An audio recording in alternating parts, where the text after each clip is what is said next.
But that's what we're going to fixate on. That's what we're going to fixate on. Yes. While we say it's okay for the people we elect to violate their oath to the Constitution that simply is the document that protects us. This is what I say to people all the time. That protects us from the force and power of government. That's all it is. It's all it is.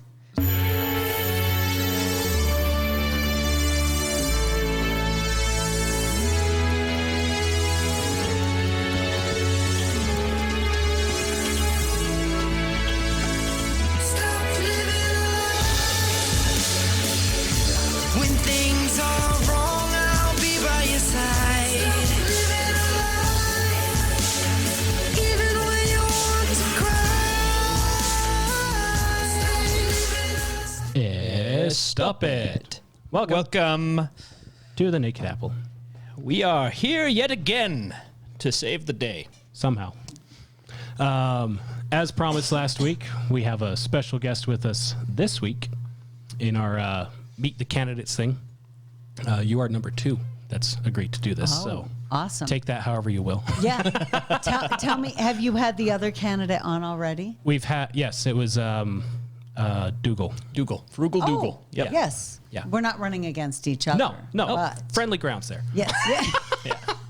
He was a blast. Was he? Good old Frugal. So yeah. I'm going to have to try to be fun? Is that what you're saying? Yeah. Yeah. That's the bar. That's the bar. Yeah, we have Carolyn Phippen, right? Phippen? Yep. In studio with us. She is running for Senate for Utah to replace Romney.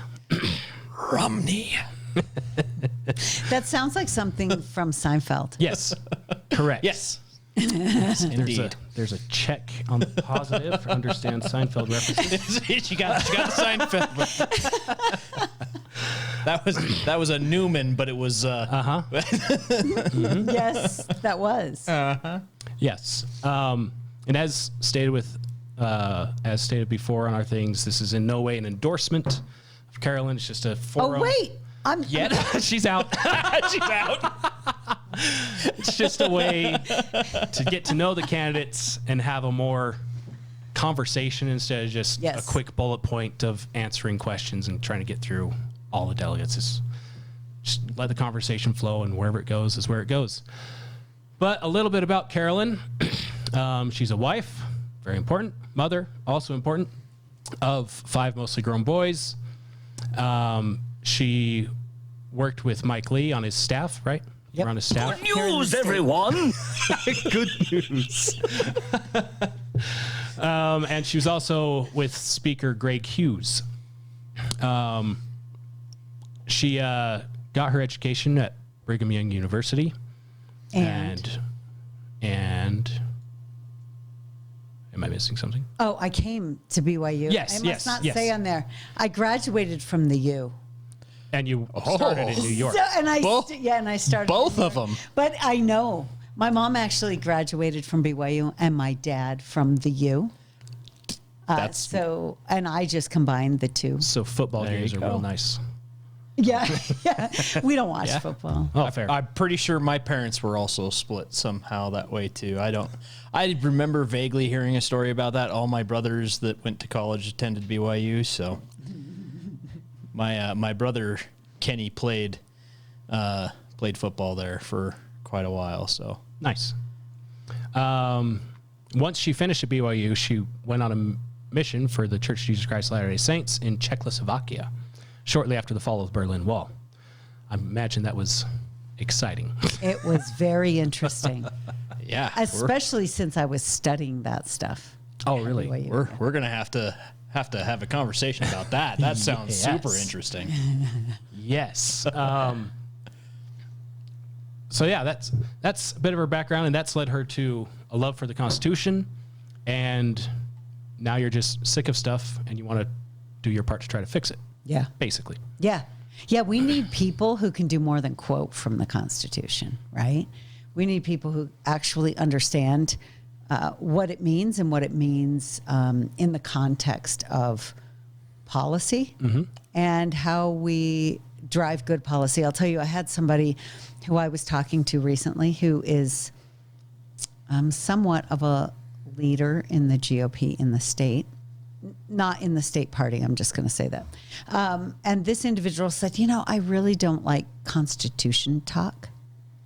And I said, excuse me? I said, would you mind explaining to me what you believe the framework for government ought to be, right? What are the limits on government? And do you know what he said in response to my question? That's awfully condescending. I wasn't quite sure where to take this conversation. You are officially handicapped. Yes. Let's just say it ended somewhere around something like, government just is there to like make life better for us. So I'm not quite sure Republican. Anyway, that's the understanding. That's a stand-up guy right there. That worried me. That worried me. I've read a book that sounded an awful lot like that once. Some kind of manifesto. I was gonna say, yeah. It's a little freaky to me when people want government to take care of them. I don't. You magnificent bastard! I read your book. Manifestos. I've got lots of fun sound bites. This is going to be a good night. Seen where that thought process ends. Yes. Yeah. Wow, that's crazy. That was scary though. to me. Oh. I have a couple of those Constitution stories because really, like 2 weeks before that, I had another conversation with someone else who's politically active as a Republican. And we were talking about, the executive branch, like doing executive branch duties instead of legislative, which I think is kind of important. It's a novel concept. And it is a novel concept these days. If only somebody had put that in writing somewhere. And so we're having this conversation, and I'm just going to tell you, this was does my hair look okay? It looks fabulous. Looks great. I don't trust you guys. You're pictured next to Mike. You're fine. I forgot my hat tonight. Sorry for the glare.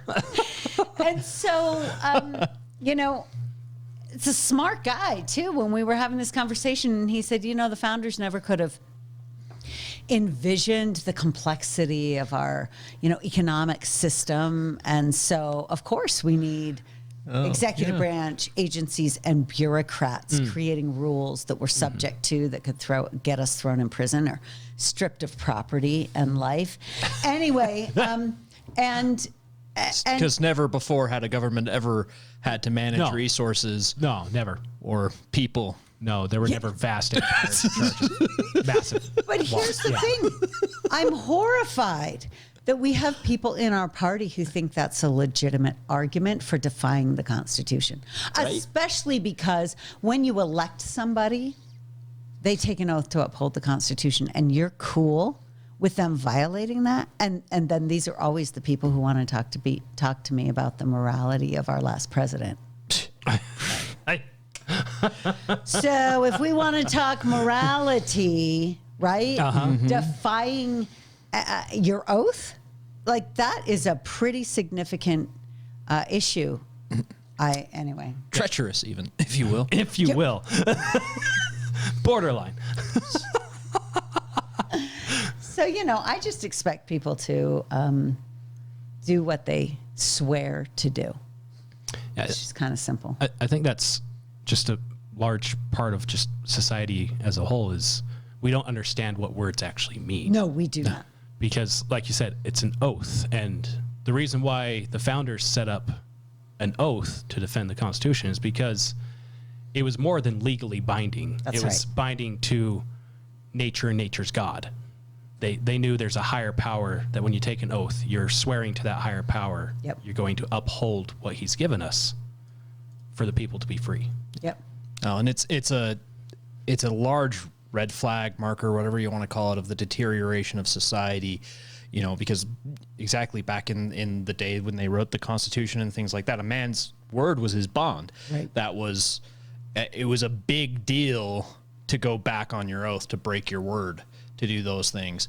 And these days it's really not. They downplay it so much. I mean, how many people talk about the fact that politicians never keep their word? Yeah. It's that's expected what politicians of do. politicians now. It's not what they used to do. You know, and it's not what they used to do, and it's not what they should do. They should be held to their oaths. They should be held to their promises. Right. Well, you know, I'm cool with them violating their oath as long as they don't say mean words. It's not even just saying it; it's tweeting it constantly. That's at the 4 in the morning. As long as they can't tweet it anymore. Some of these people have had affairs in their lives 20 years ago. I mean, And they're on trial for it now. Sure, it's past the statute of limitations, and by a it's being wide tried as a margin. felony, but federal didn't want to take it up at all. But right. But that's what we're going to fixate on. That's what we're going to fixate on. Yes. While we say it's okay for the people we elect to violate their oath to the Constitution, that simply is the document that protects us. This is what I say to people all the time. That protects us from the force and power of government. That's all it is. It's all it is. But you know those affairs. so speaking of that, the FISA stuff going on in Congress. Where are you at on that? I love warrantless searches. That's the right answer. There's your snippet for the beginning. There it is. That's what's going on. That's what's going on the front page right there. Man, I can't say this stuff. Do it. Got her. Hey, I tweeted about this today. I actually tweeted and did a video about this today. Yeah, I do not know. I cannot comprehend thinking that you can vote to violate the Constitution. Like, I can't comprehend that. But then here's the other piece that I've been thinking about. What is it that our executive branch and leaders in Congress are saying? They are saying we are living in very dangerous times, so we have to violate the Constitution. They literally created the danger of the times. They've been saying it since 9/11. Actually, they've probably been saying it since before then, but that's the earliest I remember it. They've upped the ante since when I was in elementary school. Yeah. But here's the thing. There's that.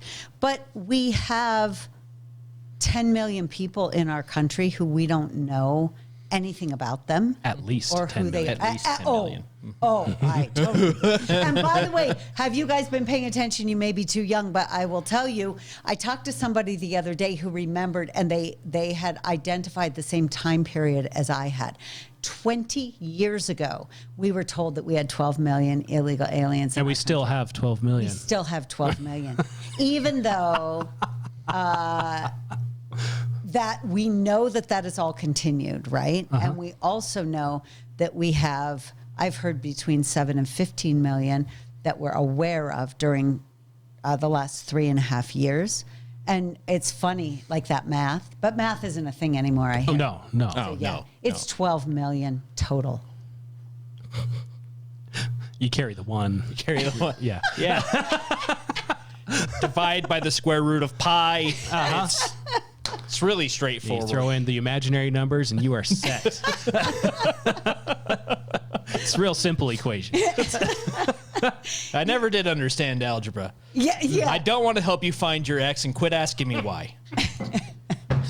You need some zeros and some additional zeros and I don't even know. It's been too long since I've looked at math. It's crazy. I know math. Oh, we were actually, that was one of the things we were talking about Frugal with. He wants to go and teach them math, so hopefully they can get a correct number eventually.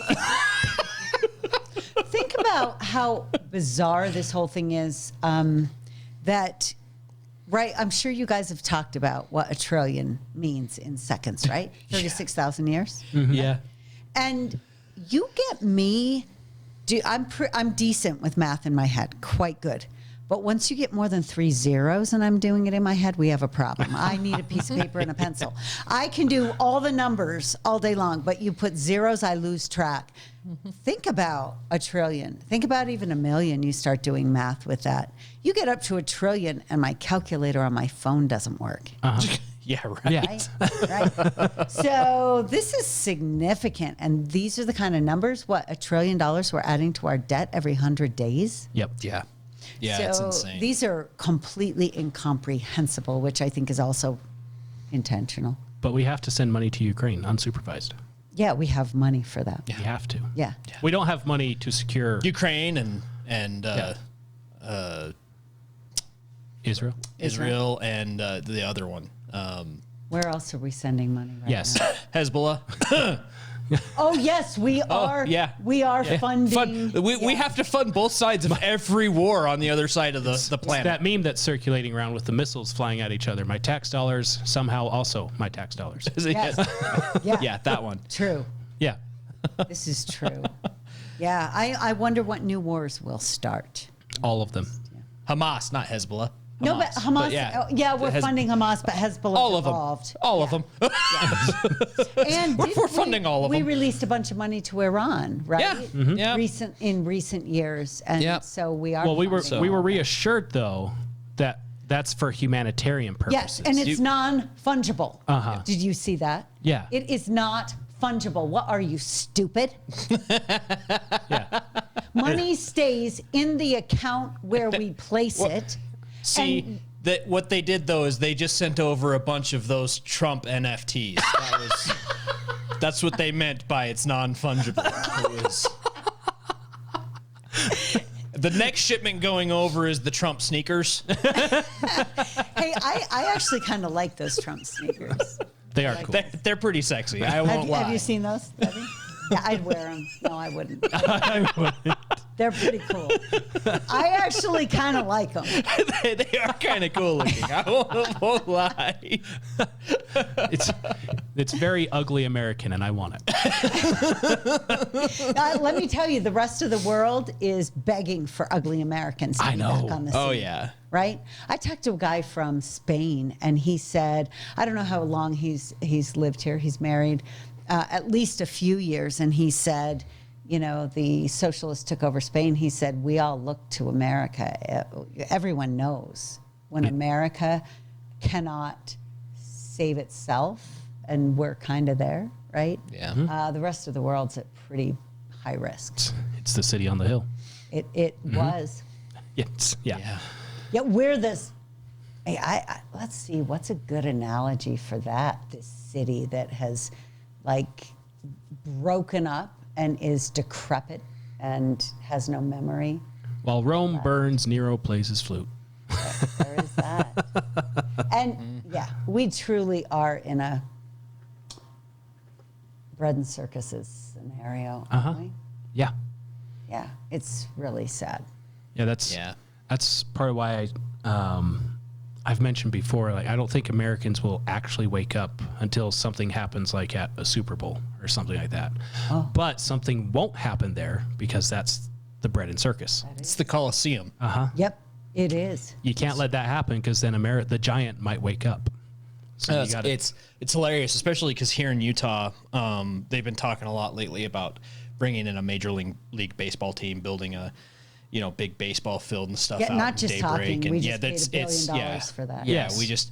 we just put all that together, but they've been talking about it for years now. And when the first time I heard it mentioned, I was like, so we're going to pay a bunch of our tax money for them to distract us again. Yeah. Now, isn't That's that what it weird? is. That's all it is. I really try wrapping my head around where people's minds are with the massive threats that we face as a nation, that to even be thinking about these things. I think people have just been so so desensitized to things. They don't, when they're confronted with things. I mean, you see it in just online stuff in general. Of when people are confronted, they just go into shock. Of I don't want to hear that. I don't want to deal with that. Yeah. I think that's a large part of it. Is people just they don't understand that they need to understand. Yeah, I will tell you, I am the one who like makes comments in church, and people will say to me afterward, like, "Aren't you depressed all the time? Like, you seem to understand a lot of things that we don't want to face, right?" Mm-hmm. And I say, less no. depressed, more angry. No, but don't you think that being able to recognize these signs actually gives you confidence and comfort? To me, this is the most fascinating time to be alive, because things are so accelerating and moving at such a pace that, for instance, I don't know where you guys are religiously. I'm a member of the Church of Jesus Christ of Latter-day Saints, right? Yep. And so we can read. Say, oh, yeah. In memory of our God. Yeah, okay. There we go. The title of liberty is on the wall. If every man had liberty been or on the ever American were. flag. Okay. Right behind my head. So as it should be. Here's the thing. I'm just thinking about this right now, because there is this acceleration and things they're moving more swiftly than they ever have been able to in the history of man, right? Right. And so think about this. This thought just came to me. So I could be way off base. I'm half joking, but it's actually kind of funny. So think about how you read the Book of Mormon, and I've thought in the past, everything is so condensed. You'll read it and you'll think, how can people go so swiftly from, things are wonderful. Christ comes and then Yes. you're rebelling. Well, Yeah. It's a long period of time, but it's so condensed on 5 pages or whatever, right? No, we're actually living in things are condensed in 5 pages, and you're writing the whole history. Yeah. So that book was written for our day. It may be because of that. Yeah. That's The an interesting thought, actually. right? Yeah. Seriously, the cycles, the swiftness, there's nothing that lays it out in such a concise manner as the Book of Mormon does. And maybe that is something that helps us recognize that cycle when we live it. Well, I always think it's funny when I'm talking to other people of the LDS faith and I mention something Church about of Jesus Christ of Latter-day Yes. Saints. Yeah, Church of Jesus Christ Latter-day Saints. Call me out. It's great. I did call You call yourself Do it. faithful. Ye of little faith. I did call myself a Mormon from New York. That's the only time I use that phrase. But yes. That's all right. But yeah, I think it's hilarious when I talk to people of the Church of Jesus Christ of Latter-day Saints. Oh, you got me. Of our faith. You could Yeah, also of say. our faith. yes. That Look for when other ways to you show talk it. to them about stuff about government and things like that, and government corruption especially, and how many of them are like, there's no government corruption. I It's know. not that bad. It's not that bad. There's no deep state. That's not a real thing. And you're like, have you read the Book of Mormon I know. once? No, Even they have like not. all the way through? You Because crack it open. Judges. it's like the entire book is, and then there were Gadiant and robbers, and then there were secret combinations, and then there were more secret combinations. We destroyed them, and they came back. my favorite one. No. How do you not look around and see that, especially today, how easy it is for there to be there's not just one. I think there's tons of them. Yeah. All of them making power plays. My favorite in there is it specifically says that there were judges and lawyers that went around basically antagonizing people so that they could get paid more to cover the stuff that they were causing problems with. Yeah. They go out and intentionally make a problem so people would go to them to fix the problem Yeah. so they could get paid more because they were paid by each thing that they did. Yeah. Yeah. Per diem, basically. And so they make sure that it wasn't per diem, it was per day. Yeah. Yeah. No, we're living this in every aspect of our lives. But I would say, too, that I think that Trump exposed a lot of stuff. I honestly believe the Lord is like, I'm just going to throw it all at you. And if you don't see it, dudes, it's on you. Yeah, right. Just Take your vitamins. yes. This is true. And can't people and think about this though, speaking of take your vitamins, didn't we have a prophet of God say that we were at a hinge point? Yeah. Yeah. Yeah. I feel like we can choose to actually believe what our prophets tell us or not? Like, I don't know. I just... He's only a watchman on the tower. What does he know?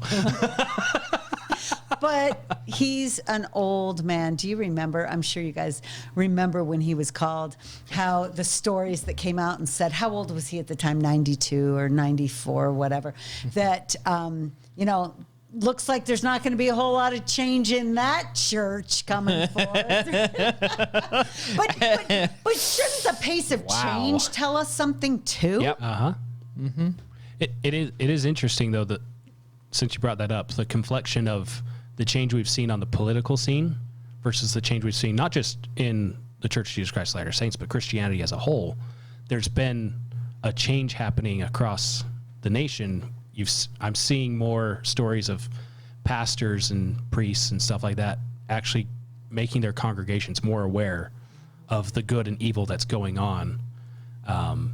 But also within our own church, we have our prophet and apostles that are saying things like, hey guys, there's stuff, make sure you're keeping true to what you've made covenants with and all this stuff. And people are still just,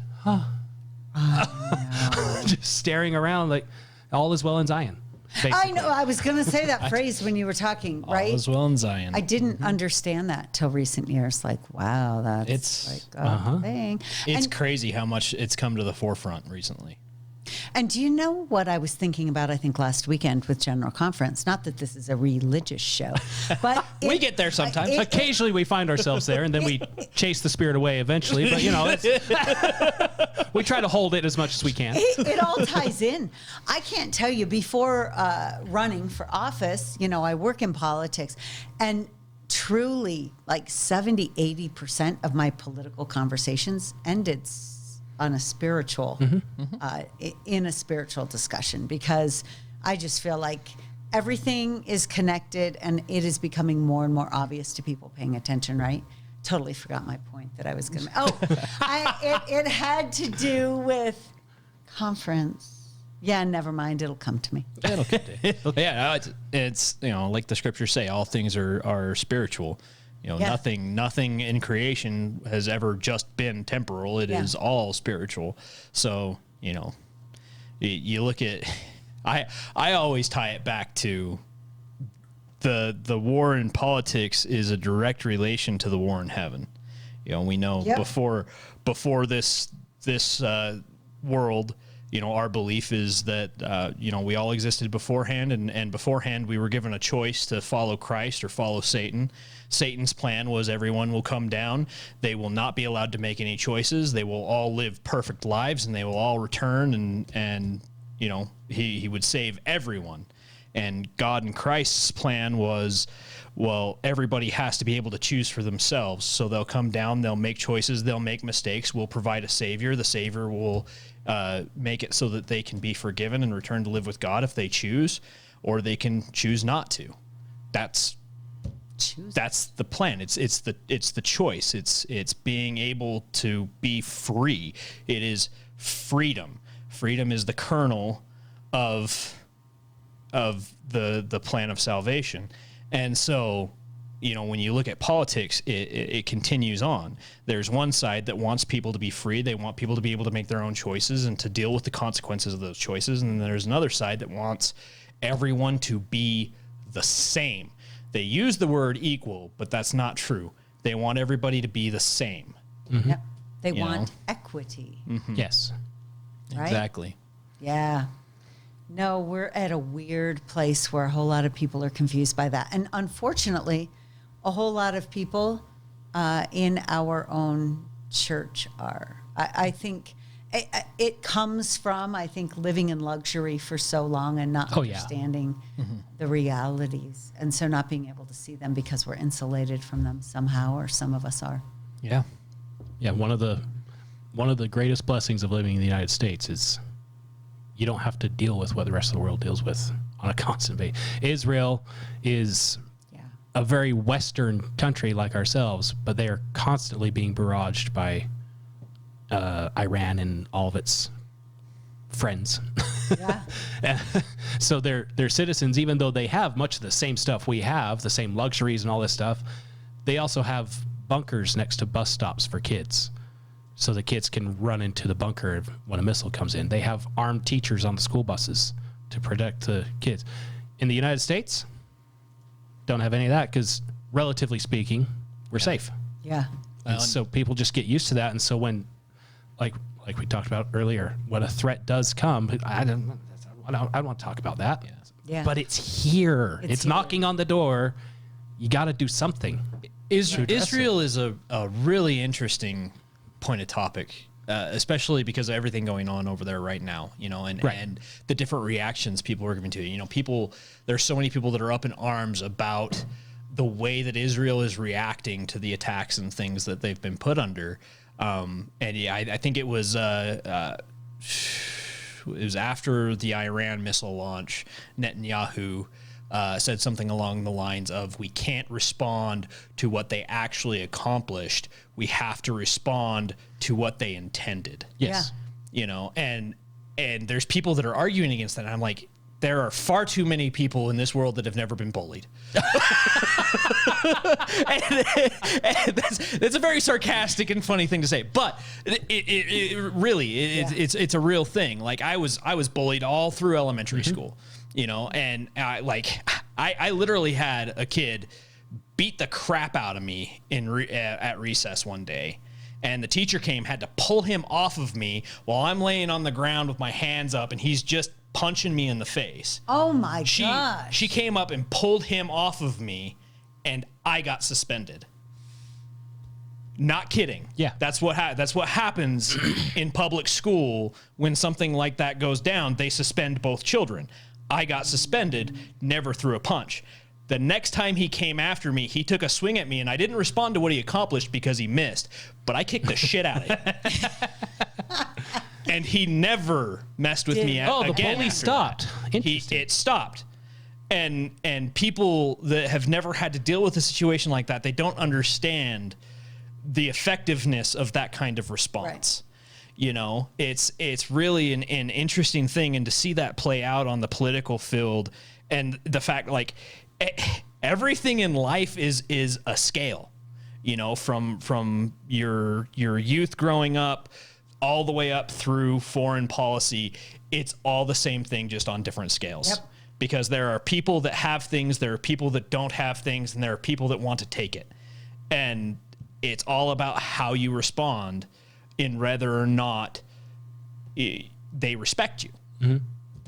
Which is interesting to me, and that's my viewpoint on it. But let's hear a little bit about what your thoughts are on that, Carolyn. It's true. I was talking to some young people last week, and this one young man said, I agree that Israel should be able to defend itself, but women and children are dying, right?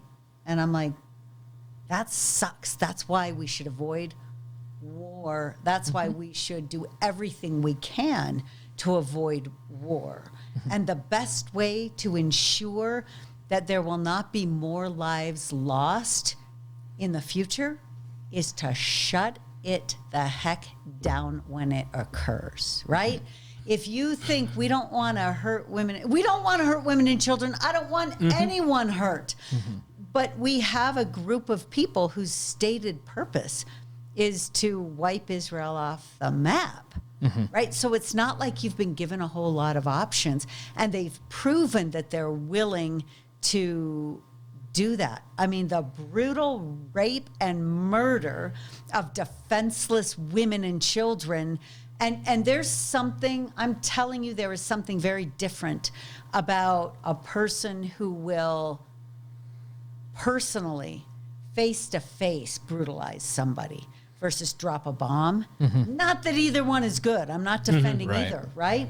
But when you're doing one to push back the brutal terrorists, who, by the way, we all know, often put women and children in front of them, that sucks.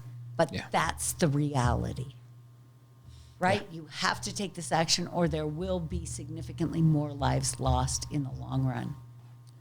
The hardest thing about fighting evil is the fact that evil knows what your morals are and will use them against you. Yes. Yeah, you're exactly right. That's the rules you play by? Cool, I'm going to try to make you break every rule. Yeah. That's what evil does. Yeah. Yeah. So a follow-up on that, I want to get your thoughts on this phrase. Would to God I had a navy to convert them to humanity or beat them into non-existence. What do you think about that? And bonus points if you can guess who said it. Oh, I have no idea. Who said that. I have no idea. Will you tell me? It's George Washington. Really? In reference to the Barbary Pirates. Yeah. Yeah. Yeah, that is amazing. I know I've read, who was it? There was a book that was published a few years ago. I actually didn't read it. I listened to it on Audible. It's in my phone about those battles against the pirates, right? This has been an ongoing thing. We have to recognize that there are people who don't have our worldview or our morals. And we really get stuck on this. We get stuck on this in the United States. We really get stuck on it in our lovely state. Yeah. Right? That there are bad people. Yeah. There just are. It's just humanity. Yeah. It is, we don't like to think that's the case, but there will be more death and destruction by not acknowledging and taking appropriate action. Yeah. Yeah, it's one of my favorite foreign policy statements, especially from the founders, Yeah. is that one. And then it was followed up with Thomas Jefferson, who is very anti-foreign anything. And he said it's more financially responsible to destroy them than it is to keep paying extortion. Yeah, that's interesting. So he too. sent the Navy over to take care of them. Yeah. That's when the Barbary Wars started. Yeah, interesting. There are a lot of places we could go there, but they would be completely politically incorrect. So. Yes. Yes. Because I am running for a political office. Well, we won't put you out on the socials for that yet. There's time and a place. There's time and a place. Shortly after you win, we'll have you back and we can go over it, and then you have at least a few Once you're years for safely it in to fade office, away then into we'll- the background for it. No, I no. No. You know that self-censorship regime? Yeah, it is fully operational. Fair enough. There you go. Oh, that's funny. So, what do you think about, since you were good friends with Mike Lee, the RAINS Act that he wants to do? Oh, it is. Do you think that's a good start or an overall solution? No, it's not an overall solution. It's my number one legislative priority. By the way, there are at least 3 of us now talking about the RAINS Act. Oh, good. Yes, running for Senate. And I'm trying to think if there are any House members who've mentioned it too. But in fact, somebody told me the other day that there's another Senate candidate who now word for word talks about it the way I've been talking about Interesting. it for months. But you know what? If that's what they're Let's going to get it do. done, Yeah. Right? So, no, it's not a solution. It's a great first step. That $100 million impact on the economy requires, right? If there's a rule with a greater than $100 million impact annually on the economy, it needs to be voted on by Congress. Or if there's a rule that raises consumer prices, those are the 2 big main ones that I'm always talking about. I think the $100 million, yes, let's start there and let's pull it back from there. I actually don't think that RAINS in its current form will pass. Rand Paul, I think, has it in the Senate right now. It got through the House, controlled by Republicans. It's not going to get through the Senate. I think we're losing the House next year. So I think we'd have the senators to pass it and not the House. I think there are creative ways that we can address some of these things. So I'll give you an example. In the state, I was running the first private group that was looking to beat back ESG regulations in the state. And so Freedom Front of Utah is that organization, funded and founded by a number of business. Thank you for your service.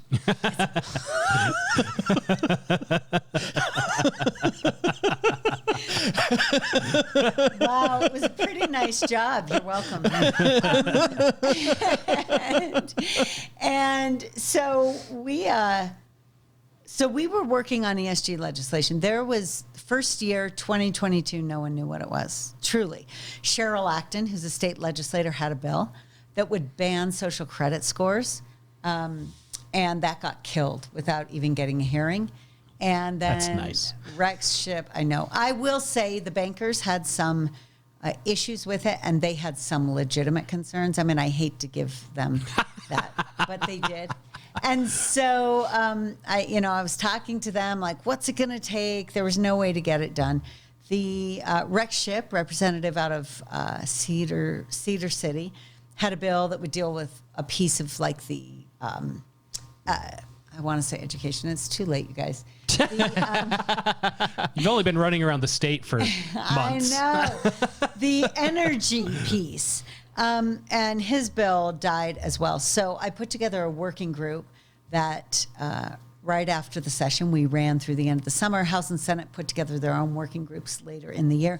But I included Marla Oaks, the state treasurer, in his office, Utah Attorney General Sean Reyes in his office, a number of elected officials in the Utah House, Carrie Ann Lisenby, Cheryl Acton, Ken Ivory, and some business people. And I was, I knew what the objections were from the bankers. And there were, after these things came through the House and Senate as well, I lobbied on those, I testified on those bills. There were anywhere between, depending on what you throw in the pot, 7 and 11 different pieces of legislation that were passed in the state of Utah in 2023. So that dealt with a piece. Just about everything was more watered down than I would have wanted it ideally, but it was a start, and we had to start somewhere, and that's what could pass. So here's the thing. There are ways that we can do this with REINS. Same type of thing. How do we bring people together to accomplish this purpose in a way where I think the biggest problem with REINS is you probably have a whole bunch of Democrats who love the constitutional violations that are occurring, right? The executive branch that is running our entire economy, and that really isn't okay. So if you can find enough people of goodwill and good conscience, and I don't know if they exist in Washington, I'm going to be perfectly honest. Some do. Are there enough to get REINS type legislation, even by breaking it down?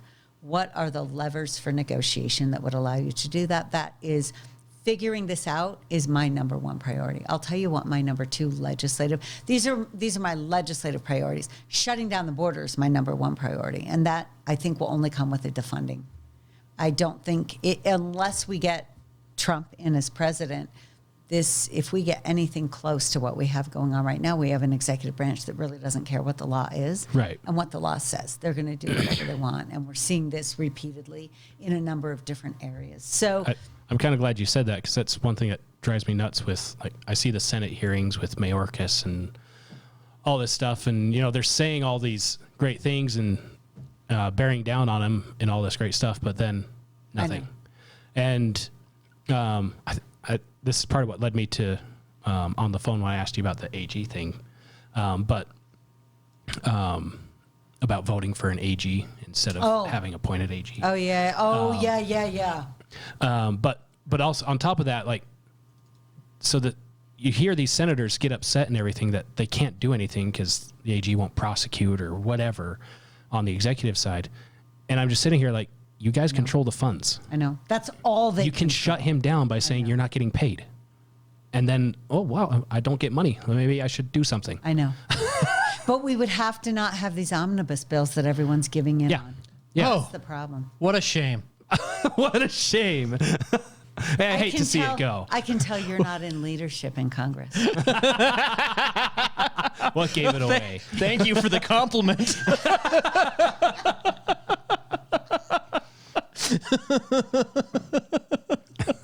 Reality.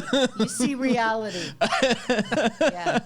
That's where we are, guys. This is the problem. I said something to a friend of mine who happens to be in Congress. You don't hold that up against him, do you? No, it was literally like a year and a half ago. I said, it feels to me like it's just like the shoveling out of the treasury as the ship goes down. right? How much can we just pile out of here as everything is blowing up? I don't know. It looks that way. The acceleration of the... Do you know how many executive orders have been made since 1937? No. 6,637. How many have been issued in the last 3.5 years? In the last 3.5 years, let's see. I can pull that up real quick. So that's 90 years almost, right? Like Yep. Yeah. 87 years. Last 3.5 years. So let's see, since Quick math. 2021 or 2020? Let's do 2020. 2021. Do it. Do 2020. it since. Wait, no. Do it 2021. since the beginning of 2021. Biden. Yeah. Beginning of 2021. So since January of 2021, there have been 151 executive orders. Oh, that doesn't sound bad at all. Just kidding. Actually, it's not nearly as bad as I thought it was going to be. And Congress has addressed almost none of them. Yeah, that's a problem too. And here's the thing: we have all these lawsuits. We have a lot of lawsuits that states have filed against the federal government, and against the executive branch, but they know that even if this stuff gets struck down, you have the student loan thing. We'll figure out another way around it. We'll just figure out a way to. Right? And you cause all kinds of pain and you mess up the system. Just think about what happened during COVID, and this was not under Biden, right? When the, what was it? And now I can't think of what it's called, but right when you had the moratorium on evictions. Are you kidding me? So we are told that constitutionally you can't have the federal government quarter troops in your house in a time of peace. That was so similar to that, right? Like forcing your home, your private property, to be used to quarter the favored class by the government. It's the same concept. Yeah. Yet a lot of people just shrugged their shoulders and said, yeah, but like it's tough economic times. So we'll number. I couldn't pay rent. I need to pay rent. I know. I know. And think about it.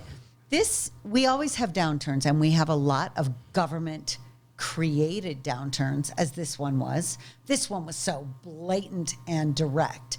But we don't rescue people in these situations. We can't. This is such a disincentivization to good behavior and responsible behavior. It's pretty maddening what happened.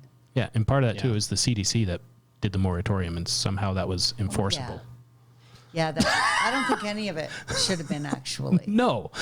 Right? It was just, it was unreal. And I think that's a great way to... Between the CDC making law and the ATF making law, I'm not sure which one I'm... Oh, no, I do know which one I'm more pissed about. Never mind. Carry on. How about the EPA? Yeah. Pretty soon, we're all going to be like charging our cars on a grid that doesn't function. Yeah. Well, hey, we've spent billions of dollars to make 3 charging stations. Are you kidding me? Like, no, seriously? that's an actual thing. We've spent like $3 billion or something like that, and we have the federal government has made 3 charging stations. Yeah. It sounds like a train project. What city, Yes. What city was it that they just built that all-electric vehicle manufacturing plant in and had to create a new grid just for the plant? What? Because the plant drew more power than the entire city combined? Oh, was that the Minnesota thing? I think that was Minnesota, yeah. And have you guys noticed that we've locked up our minerals that we would need for electric vehicles and even phones and things like that, right? Yeah. But we have monuments. Really interesting thing when you start thinking about that. The number one producer of or exporter of all of those minerals and everything that you need for electric vehicles is China. Yes, it is. The number one profiteer from electric vehicles is China. And I don't think they're driving them. No. No, they're not. No. Not at all. They are. Because they're useless vehicles. Did you guys see the thing down in Texas like a week or two ago, how there was a massive solar farm that was producing power apparently at one point. And then you had a hailstorm, and now you have toxic chemicals leaking into the groundwater instead interesting. of the production of energy. Interesting. Yeah, we did the math in one of our episodes. You would need a solar farm the size of the entire state of Utah in order to power electric vehicles for the country. I don't think it even it's even covered the the whole entire country. No. Oh, wow. Yeah. You have to cover a state in solar panels to even start to make a dent in stuff. Yeah. At least what they have planned. Right. Right. And I would like to see how they're going to dispose of all those now useless brand new solar panels. Right. Do you know, I was talking to, I can't remember which county it was, but it was one of our rural counties a few years ago where there was a big solar farm put up. And they said one of the things that the people who built the solar farm didn't discuss with them was there was so much waste just from the packaging material that they couldn't take it in their landfill in this community. Another side effect that people don't talk about is several of the areas that they have built solar farms in have turned into desert. Oh, that makes sense. Because the heat radiation from the solar panels kills the vegetation. It can't maintain an actual ecosystem around it, and so it turns into desert land. Wow, that sounds like a great. We're way to fighting climate change, one climate desert at a time. We're fighting climate change by making our planet inhospitable with solar panels. Yeah. Well, it seems like we're doing a lot of things that are actually driving the narrative. They are, yeah. Just like the fires in the forests are greatly due to mismanagement that is driven by the federal government and federal regulation. That's why I always say whenever somebody brings up climate change, is like, I am not against renewable energy. I am not against being a good steward and taking care of our planet. I am against narrative-driven bullshit. And that's all the electric vehicle and green movement are. Yes. They are And narrative-driven bullshit. I'm not sure that you guys have ever had a guest talk to you about the IPCC reports before, but have you? I have not. Okay. Ooh. Do you know? And let me. Story time. I'm all excited. I'm going to pull out my notebook and take some notes. Oh, you should. This is going to be so fun. IPCC, Intergovernmental Panel on Climate Change, came out of the UN. The IPCC is the organization that issued the reports that created the climate change, created the global warming hysteria. Okay. So it's all based on, they issued reports based on modeling. So you talk to scientists, they will tell you that models are simply how you test a hypothesis, right? So you run a model, you have all these inputs, you test your hypothesis, and then you test that against what actually occurs. No one has done that, at least not anybody who drives the climate change narrative. Because had they done that, they would have realized that there is not, I haven't looked at this in about 5 years. I used to write on this pretty extensively. At that time, I doubt it's changed. There had not been a single IPCC model that showed what actually happened, right? If you were to go back and compare. It gets shocked. worse, right? Right? It gets worse. The initial one that created this hysteria, a number of scientists went in and they said, okay, here's the model. Here are all the inputs. Let's change out a couple of these inputs and let's see what it shows occurring. So one of the inputs that they changed out was you shut down all emissions in the United States of America for 100 years. Oh. And then they shut down in the model all emissions worldwide for 100 years. This honestly has been like 15 years since I've looked at this, but if you were to shut down all U.S. emissions for 100 years, it has something like less than a 1% Celsius, 1 degree Celsius. No, I'm going to go back. It's like less, it is late. And thank you for accommodating me late. It is less than a 1. Okay. Now we're back to not only zeros, but There's decimal points, yeah. They're decimals, and it's, a long day. So Less than 0.1% degree Celsius change. Jeez. Okay. It's minute. And it is somewhat larger for that.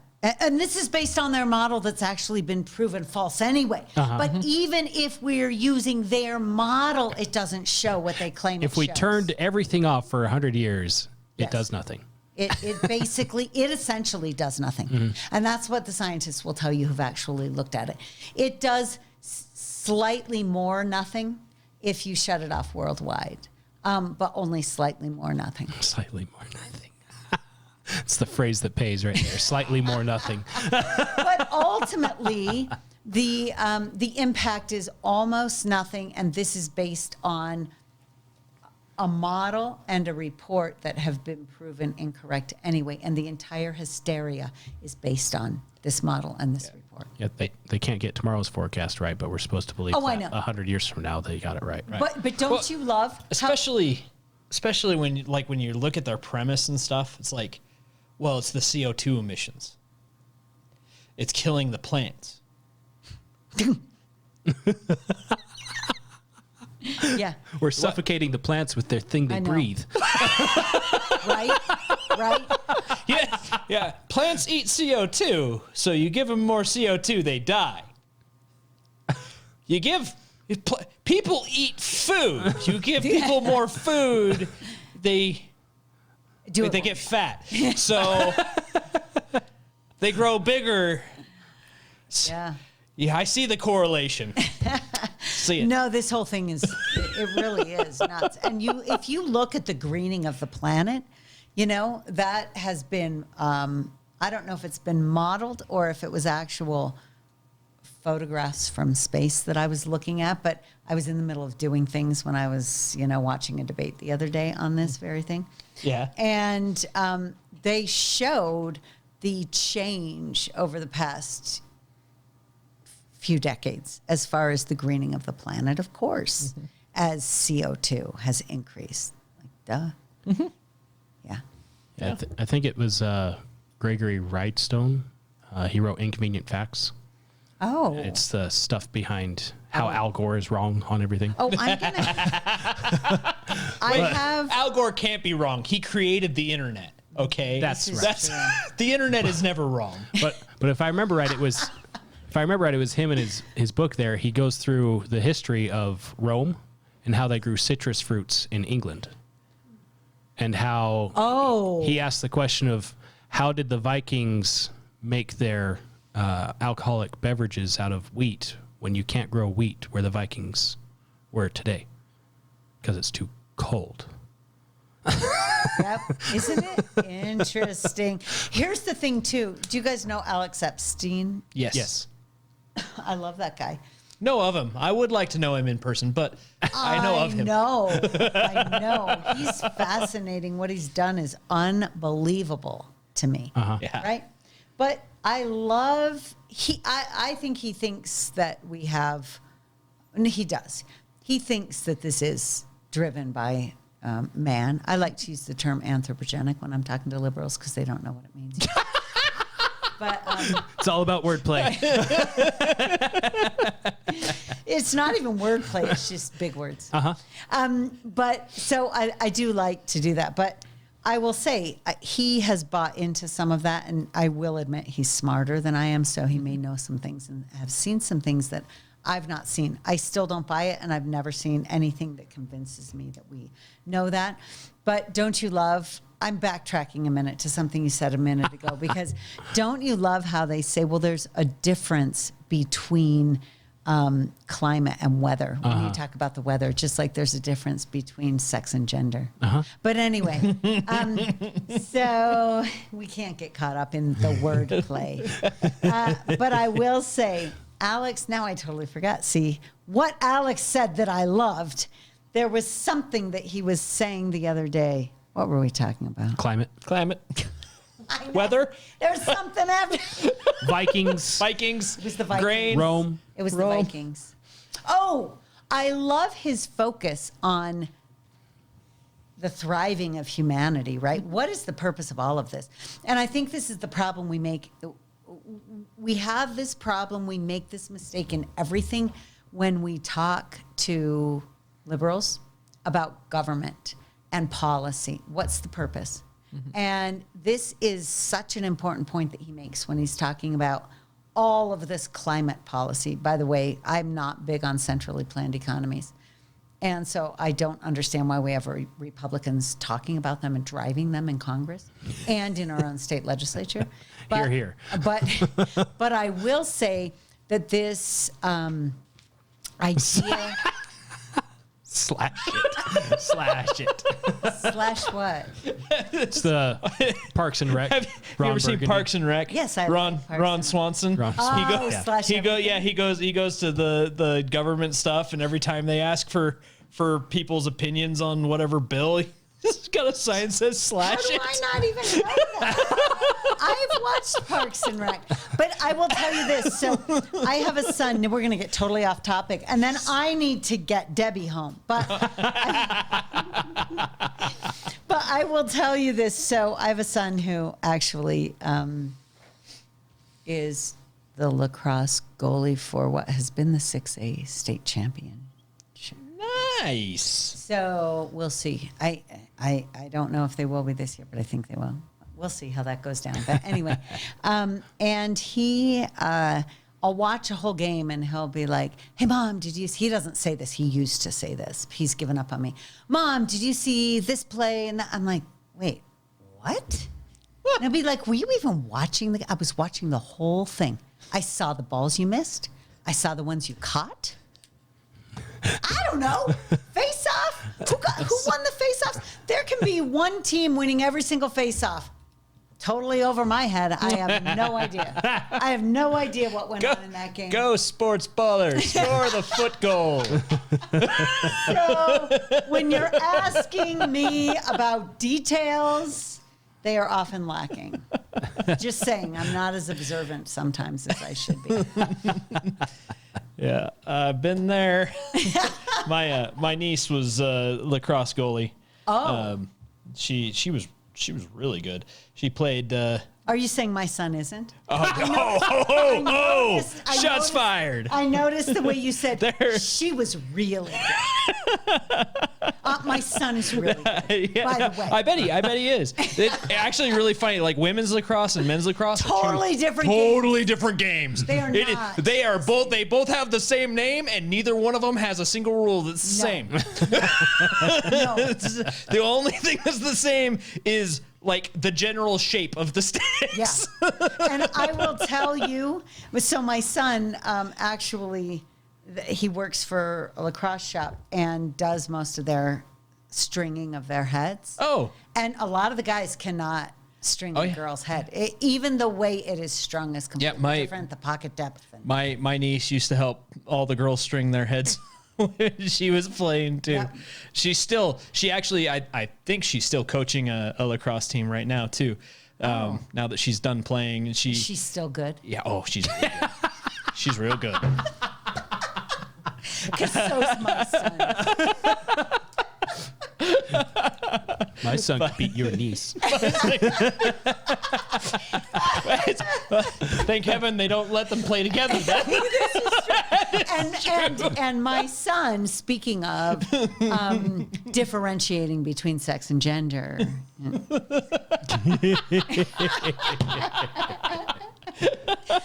If that's he even funny. knew I was even bringing him up in this context, we would have a problem. Well, don't show him this episode then. Oh, that's too funny. Yeah, I don't know. I don't know even where we were, but yeah, it's a fun game to watch. But girls, I can't even watch it. There's no viciousness. There's no attacking. Nope. There's no like hitting people with your big long stick. Makes no sense to me. Lacrosse was. She talks all the time about the history of lacrosse and how it was actually, designed as a preventative of war and stuff. Like it was a game for. Oh, you would play to the death. Play though. to the death, though. Yeah, yeah. But it was to keep the entire nation from going to war. They would send teams to play instead. I volunteer as tribute. Yeah, I don't know if you like fantasy books at all, but there's a series called the Sword of Truth series by Terry Goodkind, and I recommend it to everyone, even people that aren't super into fantasy, but like politics and economics and stuff, because Terry Goodkind was really, really good at he was a follower of Ayn Rand philosophy, and he was really, really good at distilling that into story. And so he tells, like, his entire Sword of Truth series story is one giant allegory of essentially the same thing as Atlas Shrugged. Like, it's awesome. It's a great storyline.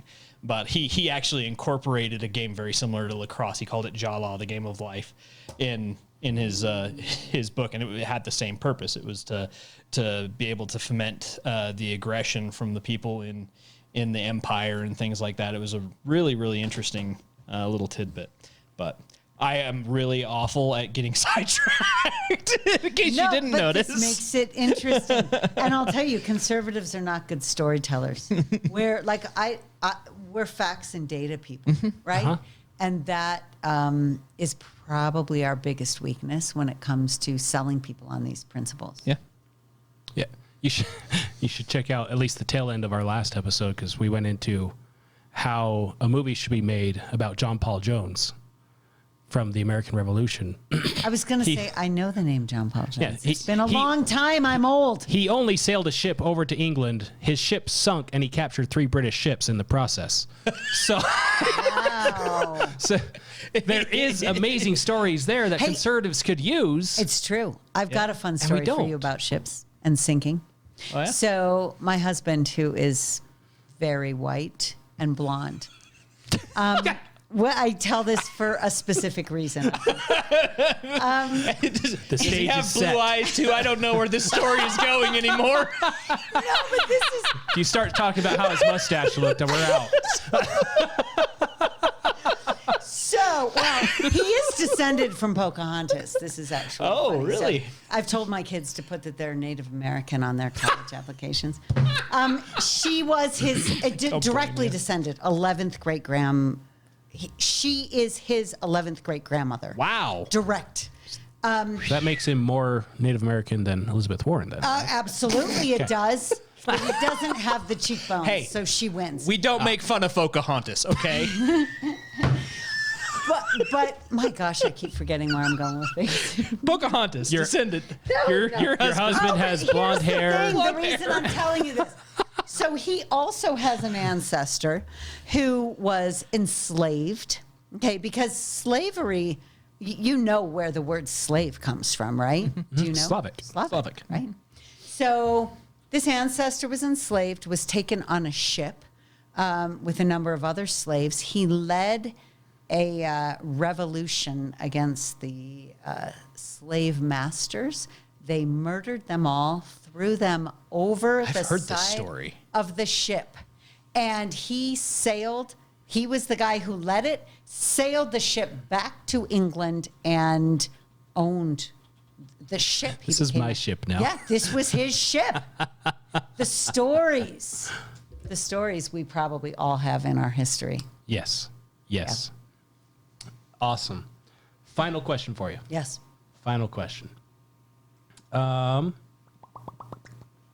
If you had to pick a turning point in American history where we started going wrong, what would that be? Oh, there are so many. There are. Yeah, that really is the difficulty. We have, I'll tell you, I think that my former boss would say that it was, and I can't remember the case, but it was where I can't remember what it was called, but it was where the Supreme Court said that basically any commercial activity is interstate commerce, right? Meaning that the federal government can control all commerce. And I remember reading the case in college. I didn't go to law school, but I remember in my studies reading the case, and it had to do with I think it was the growing of wheat. Yes. Right? Yes. What was that case called? That's not the Chevron one. No. That's, Chevron is the one That's dealing the with administration stuff. Yep. Yeah. Yep. So, but you know that case. Yes. I think Gibbons v. Ogden. Is that the one? I've heard of that one. could be. Supreme Court held that activity was commerce if it had a substantial economic effect. It was interstate commerce if it had substantial on economic interstate effect, commerce, right? or if the cumulative effect of one act could have an effect on such. Yes. Yeah, I think he would point to that. I would say that's a part. I think. So that was NLRB v. Jones and Laughlin in 1937. I was going to say Laughlin sounds. Yeah, Laughlin Steel Corp. Okay. Yeah. That sounds familiar. So, but I don't know. I think there are we a just number talk of them. about that one a few weeks ago? I think so. I'm pretty sure we did. So there's that. Yeah. There are also things like threats to pack the Supreme Court, where you had a Supreme Court that ended up acquiescing to a whole lot of otherwise, like, formerly considered probably unconstitutional actions by a president. Wilson. So, it's we have a history of this kind of either coercive behavior or court rulings that have, even the Chevron decision. Now I can't even remember who was a part of that case. It was I want to say it was written by a conservative. Mm-hmm. You want to look that up for me? Yeah. No, but now I want to say it's somebody sitting on the Supreme Court right now, and I can't remember, and says he would tell me who it was.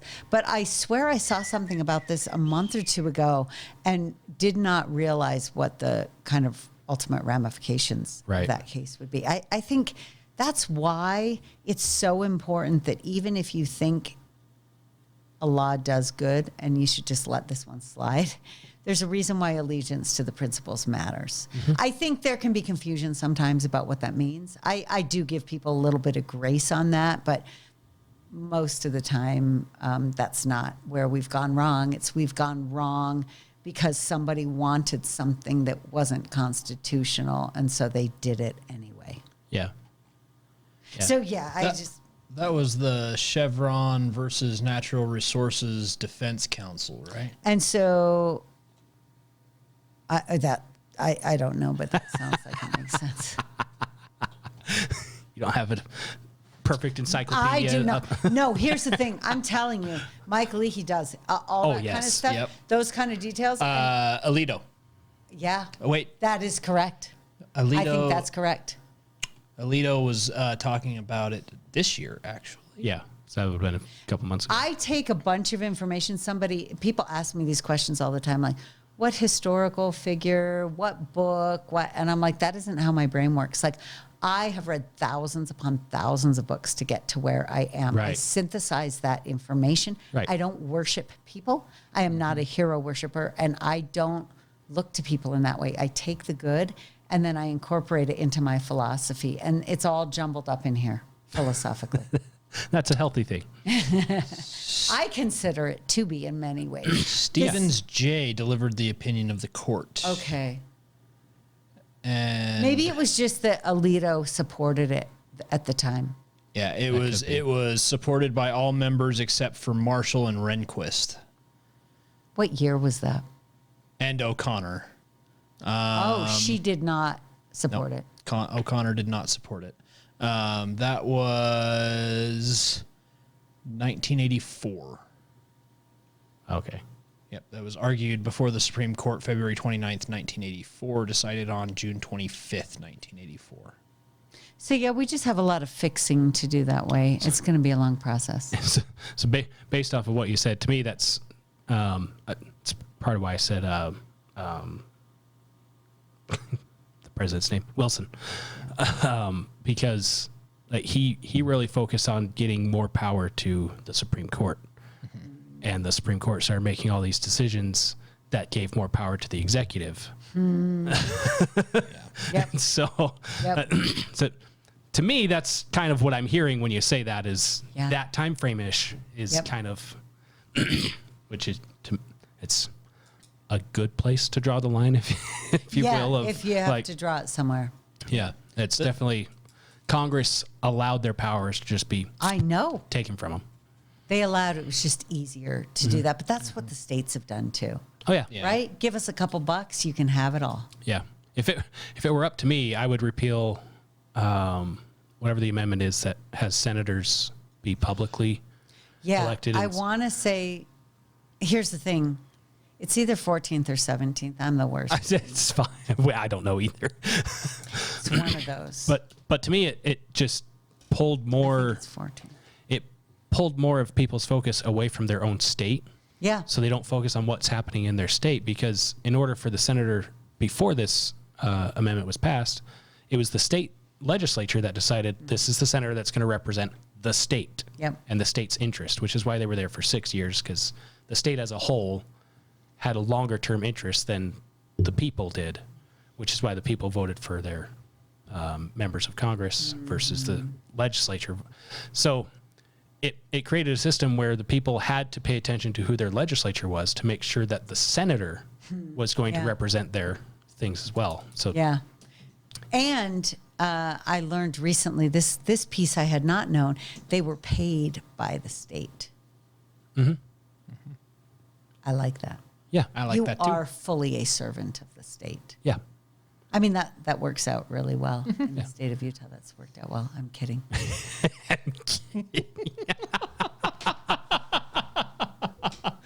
But it's better than the alternative, just going to say.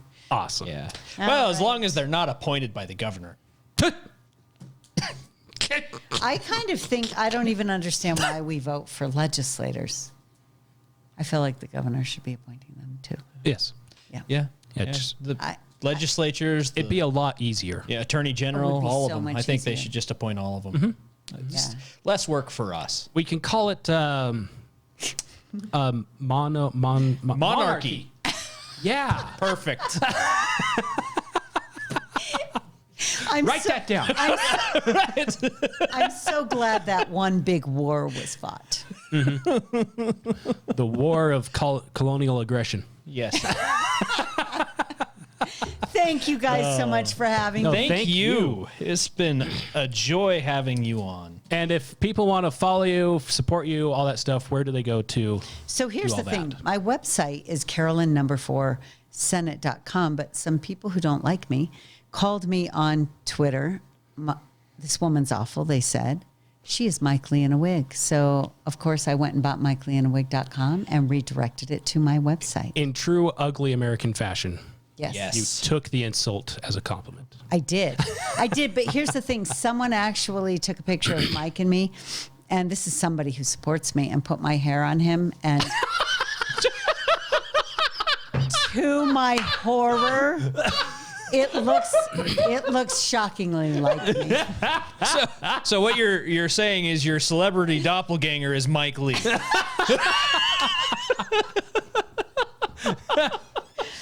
You know, I love Mike, but unfortunately so. Yes. What a good compliment for Mike Lee.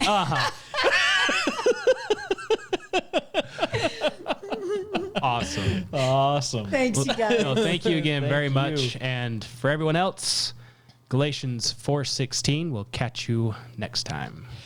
Bye. Did you make an outro clip yet? Of course not. Do we have an outro clip? Do we even have an outro clip? Does one exist? Just waiting Just waiting for it. for an outro. A whole new outro. It's A terrible. dazzling scene that hardly anyone sees. All right, I'm going to cut you off. What's even better is this is at the end. Yes, it's the best. They still won't know what's The going on. sweet cherry on top. Sweet cherry on top. It's fine, whatever. So we are recording now. Yep. This Red light Okay, means I'll go. stop talking. so this is the part we put this on the tail end of it, so it's like the bonus thing or whatever. If Okay. anyone dares listen beyond the Yes. ending music. Yes, after the ending music, you get all the inappropriate jokes I make at the beginning. Well, we already told them before you started. Yes, recording. That's right. All the context right. makes sense at the end. There's nothing left. Yeah, so we'll just do some intro music. I'll just do a brief intro of yourself from your page, if that's all right. Okay. Yep. And then we'll just get into questions, discussions, whatever, however direction it goes. However it goes. Yep. It's a pretty free form interviews. So Okay. Yep. we like to keep it natural. We do. And I forgot to hit my button. So I can do the thing. And it's, there it goes. There you go. And I need to do that. And so the video he's syncs up. Giving right. everybody the clap yet again. Thank you. We're nothing if not professional. That's right. Indeed. All right. I think we're good. This is what we do. Okay. And let's go then.